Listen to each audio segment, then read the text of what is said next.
Olá! Olha só o livro que eu acabei de ler. Felipe Neto, o Influenciador. Bom, os fãs logo vão perguntar, esse livro é a favor ou contra?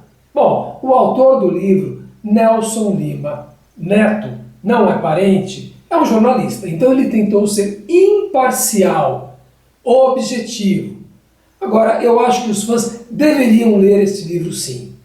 Por quê? Para desenvolver o pensamento crítico. O que é isso? É o seguinte, se o Felipe Neto mandar você pular do precipício, você pula, você tem que desenvolver o pensamento crítico. Cada jovem precisa desenvolver o seu pensamento crítico para não engolir tudo que ouve. E isso depende de cada um. E uma frase do Felipe Neto é a seguinte: nada é mais importante na sua vida do que quantos livros você vai ler. Eu li o livro no Kindle, mas dá na mesma. Esse livro mostra os erros, as contradições e os arrependimentos do Felipe Neto, mas também mostra como ele se tornou uma figura importantíssima nos dias de hoje. Por isso mesmo que vale a pena ler esse livro. E você vai ver que a vida de empreendedor digital não é só sucesso não, tem muita pedra no caminho. Então vem comigo. No final eu vou explicar esse título que eu dei, Felipe Neto, A Jornada do Herói. Só no final. Eu sou Antônio Sampaio Dória, do Blogs e Livros.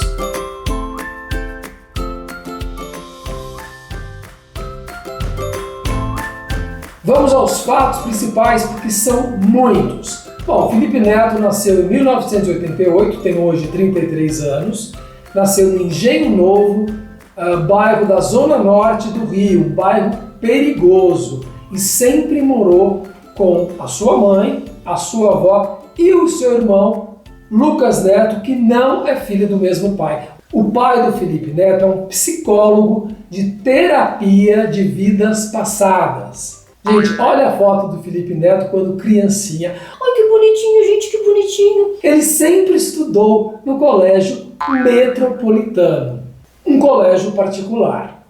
Ele começou a trabalhar aos 13 anos. Ele tentou fazer uma empresa de telemensagens, mas isso não deu certo.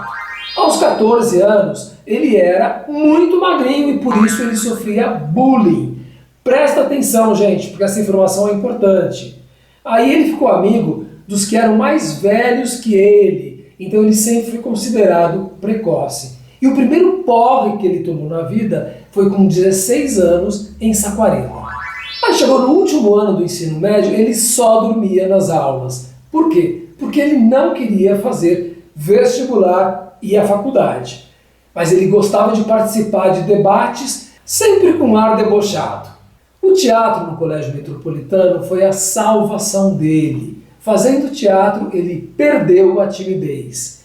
E aí eles fizeram uma peça, a peça Grease, ele fez o papel principal e ganhou o prêmio de melhor ator do ano. Do teatro dessa escola também saíram as atrizes Adriana Esteves e Thaís Araújo. Gente, olha a diferença que uma boa escola faz. Ela cria talentos. O primeiro trabalho dele que deu certo foi o design gráfico. Com isso ele ganhou dinheiro. Aí ele criou o site isfree.tv. Era um site de pirataria mesmo, para baixar séries. Aí esse canal deu um pouco de dinheiro, mas chegou a crise de 2008 e ele teve que vender esse canal e só recebeu a primeira parte do pagamento, não recebeu o resto. Aí ele teve que voltar para a casa da mãe dele, da onde ele tinha saído. Ele disse que 2008 foi o pior ano da vida dele. O namoro dele também terminou. Aí ele criou outro site, o controleremoto.tv. Foi aí que ele começou a criar conteúdo.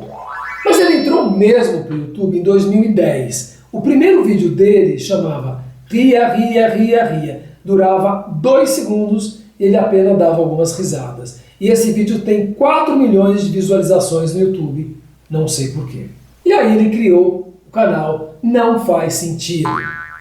E o que ele fazia nesse canal? Fazia bullying. A explicação: ele sofreu bullying, agora era a vez dele fazer o bullying. Ele falava mal de gente colorida, do bissexualismo da moda, de viadinhos e outras coisas. Logo atingiu 100 mil seguidores e na sequência chegou a 400 mil seguidores.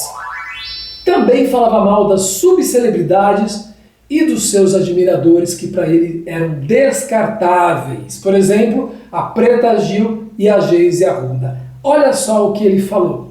O humor não precisa ser bonzinho, seguir a ética, a moral e os bons costumes. Ou seja, ele era contra o politicamente correto. E aí ele comprou brigas. Por exemplo, com o Fiuk. Ele acusou os ídolos teens de tornar as adolescentes um bando de imbecis. Ele até inventou um verbo, fiucar, e os dois trocaram farpas no Twitter. E aí ele começou a falar mal de Crepúsculo. Olha só o que ele falou. As mulheres de verdade, independentes e maduras, não leem ou assistem a Crepúsculo. É óbvio que não. Em 2012, ele foi o primeiro brasileiro a ter 1 milhão de seguidores no YouTube. Com esse sucesso, ele foi procurado pela TV. Mas ele disse não para Record e sim para Globo. Primeiro no Multishow, não deu muito certo. Depois no Esporte Espetacular, em que ele fazia esquetes. E aí ele recebeu um patrocínio da WhatsApp, fazendo propaganda. Só que aí no final ele teve que fazer um comercial com o Fiuk. E aí os dois ficaram amiguinhos. Mas ele queria muito também ser um empresário. Então ele criou o canal Parafernália, o primeiro canal de humor brasileiro. Só que mesmo com sucesso, a infraestrutura era muito pequena. O equipamento era muito limitado, não tinha muito dinheiro e no final teve processos trabalhistas. De qualquer forma, o Parafernália foi o segundo canal brasileiro a ter 1 milhão de seguidores e logo passou para 2 milhões. Ou seja, o Felipe Neto é o desbravador do YouTube brasileiro. Em 2012, o Felipe Neto foi com o sócio dele, Felipe Lourenço, para Los Angeles, porque tinha 2 empresas americanas fazendo proposta de parceria com Parafernália. No final, quem deu a palavra final, apesar do Felipe Neto ser muito marrento, foi o Felipe Lourenço. E eles fizeram parceria com a Maker Studio. Foi criado o Paramaker, uma empresa que fazia parceria com milhares de youtubers. Só que eles não deram conta de tudo e começaram os problemas. Por exemplo, Felipe Castanhari reclamou publicamente que o acordo deles não estava sendo respeitado. Ele acabou saindo dessa parceria. Em 2015, essa empresa já tinha 80 funcionários, mas era muito difícil equilibrar as contas. E nesse ano ainda chegou ao fim outro relacionamento do Felipe com a Madu Magalhães. A briga foi pública. Teve também uma briga do Felipe Neto com o canal Porta dos Fundos, que foi o segundo canal de humor brasileiro e que roubou muitos atores do Parafernália. Então começaram as farpas e vídeos, um ironizando o outro, um falando mal do outro. E a Paramaker acabou sendo vendida para os franceses. Aí o Felipe continuou lá até 2016 e aí ele parou. Não, estou em crise, não estou criando nada, o que eu estou fazendo da minha vida? E aí ele resolveu fazer uma peça de teatro. Minha vida não faz sentido. Rodou com essa peça pelo Brasil todo, principalmente São Paulo e Rio. Nesta peça ele dizia o seguinte: nada é mais importante na sua vida do que quantos livros você vai ler. Nada. A escola ou faculdade não tem essa importância. É aquilo que eu disse no começo. A importância que ele dá para livros, porque ele não fez faculdade. Essa peça também foi para a Netflix. Nesse momento, o canal do Felipe Neto já não era tão importante. Ele estava em 7º lugar. E aí ele mudou o perfil dele completamente. Ele disse o seguinte: eu já cansei de reclamar de tudo. E a pergunta é, será que ele foi sincero? Ou ele apenas estava seguindo uma tendência do mercado?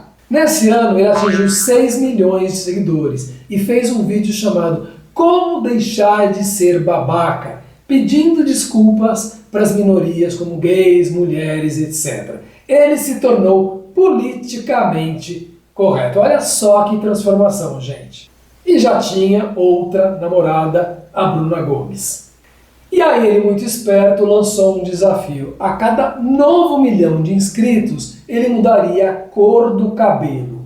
E aí, claro, ele começou a vender produtos para pintar os cabelos também. Gente, como é bom saber ganhar dinheiro, não? Alguém podia me ensinar isso. Mas o Felipe Neto nunca deixaria de criar as suas empresas. Em 2017, ele criou a Take4 com aquele empresário João Pedro Paes Leme, aquele da Globo. E esse cara se tornou fundamental na vida do Felipe Neto, sempre aconselhando o Felipe Neto. O livro também fala do Lucas Neto, mostrando que no começo ele imitava o Felipe Neto com aquela coisa de ser hater, de brigar com todo mundo. Depois ele passou para o público infantil e criou um canal infantil. Só que em 2015 os dois brigaram.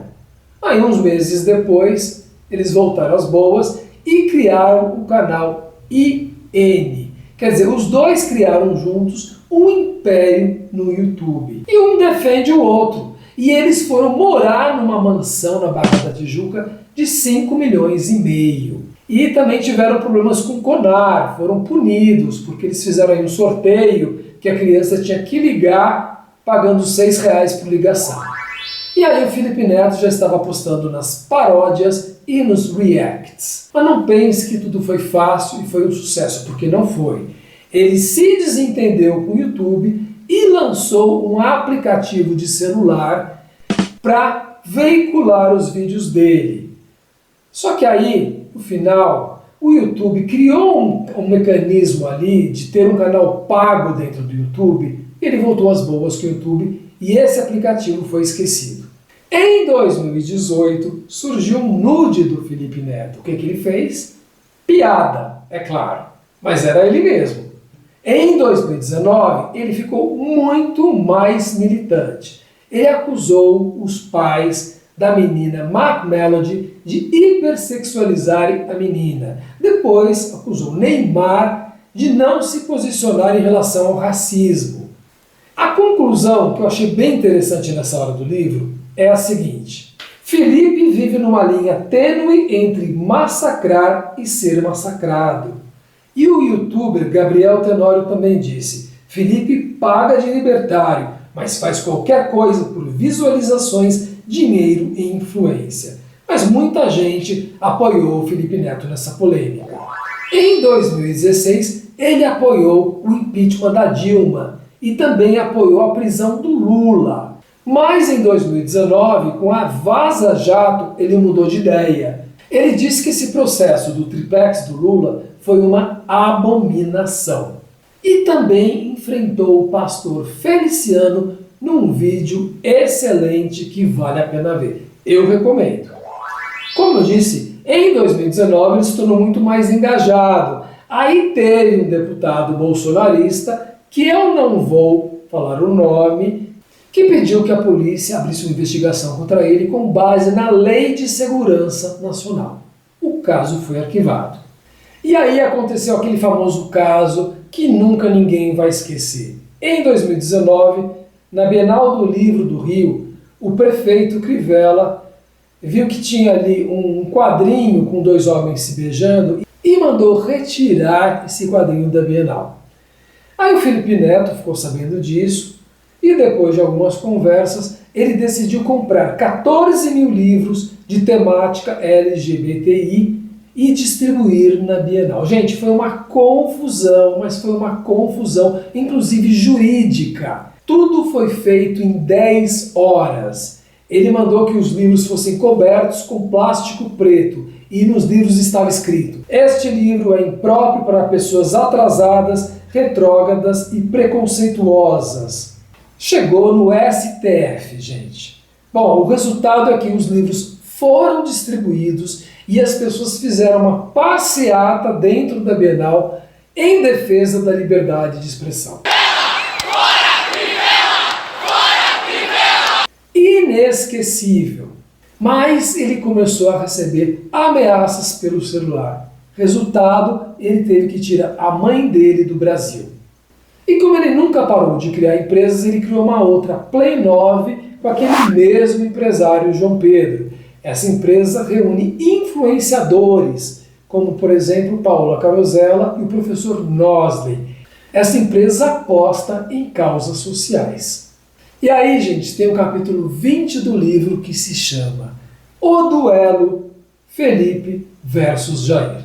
Bem, desde a campanha de 2018 ele foi contra o Bozo, assim como ele tinha sido contra a Dilma e contra o Lula também. Em 2020 ele disse: estamos oficialmente contra o regime fascista. Ele foi convidado a fazer um vídeo opinião para o The New York Times. Ele fez o vídeo em inglês, claro. Ele disse o seguinte nesse vídeo: vocês pensam que o pior presidente do mundo no combate à Covid é o Trump? Não. Pergunte para os brasileiros. Ele chega até a dizer no final: não votem no Trump, porque vocês vão ajudar o Bozo. E qual foi a resposta? Milhares de vídeos com montagens associando Felipe Neto à pedofilia.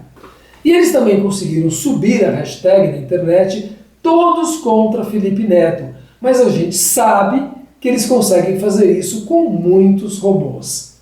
O Felipe Neto reagiu com um grupo de advogados. Em 48 horas, 1.900 vídeos contra ele foram retirados do ar. E aí, 2 semanas depois, no dia 29 de julho do ano passado, um grupo de bolsominions foi protestar com um carro de som na frente do condomínio dele. E alguns eram os mesmos que tinham jogado fogos de artifício lá contra o Supremo Tribunal Federal. E assim ele deu uma entrevista no Jornal Nacional, muita gente defendeu Felipe Neto. Então não é à toa que hoje a importância que ele tem, a repercussão que ele tem, ele é considerado mais importante do que muitos candidatos à presidência. Em março de 2021, ele recebeu uma intimação policial. Por quê? Porque o Carlos Bolsonaro fez uma queixa contra ele. Porque ele tinha dito num vídeo que o Bolsonaro é genocida. Mais uma vez ele recebeu apoio de todo mundo, inclusive da OAB. E a partir daí, a palavra genocida caiu na internet. E o inquérito foi arquivado. Quer dizer, gente, eles têm algum problema aí de inteligência, do Tico e do Teco, que eu não entendi ainda. Então é inegável que ele tem uma importância enorme. Ele foi entrevistado pelo Roda Viva em 2020 e no fim do ano ele foi considerado pela revista Time como uma das 100 pessoas mais influentes do mundo. Participou também de uma webinar com o ministro Barroso do Supremo Tribunal Federal e do TSE. Nesta live ele disse: o amor engaja menos do que o ódio. E um pastorzinho também protestou. E apesar de tudo isso, ele teve um surto de depressão. Eu não sabia que ele tinha depressão, mas como eu tenho, eu sei como isso é. É uma coisa que pode acontecer de repente, sem motivo nenhum. Precisa ter tratamento. No fim de 2020, depois de uma série de ataques dos bolsonaristas, o Ministério Público e Felipe Neto assinaram um acordo, um termo de ajustamento de conduta. O Felipe Neto teve que mudar a classificação etária de muitos dos seus vídeos. Quer dizer, eles conseguiram alguma coisa também. Hoje o Felipe Neto diz o seguinte: eu perdi contratos no valor de 7 milhões de reais por ser contra o governo, mas eu estou disposto a perder. E agora eu vou explicar para vocês por que eu falei no começo que é a trajetória do herói. Bom, o herói nas histórias é alguém que enfrenta uma série de obstáculos. E o Felipe Neto enfrentou. Só que no começo, esses obstáculos estavam dentro dele mesmo. Era a personalidade dele. Eram os preconceitos que ele tinha. E até mesmo a vontade que ele tinha de fazer muitas coisas ao mesmo tempo. Ele teve que superar tudo isso. Esta foi a etapa inicial. E agora, nessa segunda etapa, Os obstáculos são exteriores, são muito mais concretos. São os fascistas, os que lutam contra a liberdade de opinião e de expressão, aqueles que veem um beijinho de dois homens e já começam a atacar pedra. É por isso que essa etapa da jornada está sendo muito mais emocionante, porque ela está muito mais ligada à nossa realidade. A conclusão desse livro é a seguinte: o Felipe Neto poderia morar em outro país e se ver livre das perseguições, mas ele não quer. Ele quer ficar no Brasil. Ele quer investir em educação digital. Para isso ele criou o Instituto Vero. Mas ele não quer e não vai se filiar a nenhum partido político. Mas é inegável que ele vai ter peso na eleição presidencial de 2022. Porque ele tem mais de 40 milhões de seguidores. E ele tem o meu apoio. Enquanto ele lutar contra o fascismo e a favor da liberdade de opinião e de expressão, sim, ele será um herói. Um herói contemporâneo, um herói que nós devemos apoiar. Se você gostou desse vídeo, dê o seu like e volte aqui sempre para saber mais a respeito de livros infantis e juvenis. Até mais!